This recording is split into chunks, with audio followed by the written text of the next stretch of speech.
Hello बच्चों, आज के वीडियो में हम सीखने वाले हैं वर्ड्स नेम, पक्षियों के नाम। क्रो, क्रो मतलब कौवा। पैरट, पैरट मतलब तोता। डक, डक मतलब बतख। आउल, आउल मतलब उल्लू। पीकॉक, पीकॉक मतलब मोर।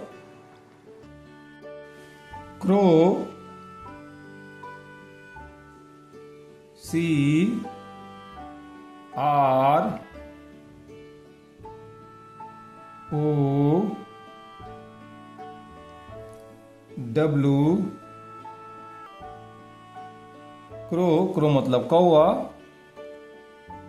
Parrot, P A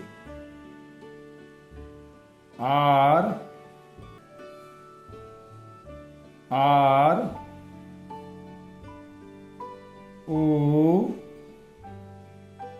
T, parrot, parrot मतलब तोता। डक, डी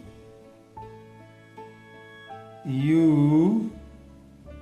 सी के, डक, डक मतलब बतख। आउल, ओ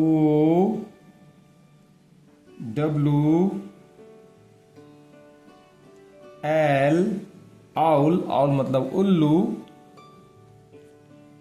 पीकॉक, पी ई ए सी ओ सी के, पीकॉक, पीकॉक मतलब मोर। बच्चों, ये वर्ड्स नेम है इंग्लिश और हिंदी में। अगर आज का वीडियो अच्छा लगा तो वीडियो को प्लीज़ एक लाइक करना और चैनल को सब्सक्राइब करना मत भूलना। Bye bye.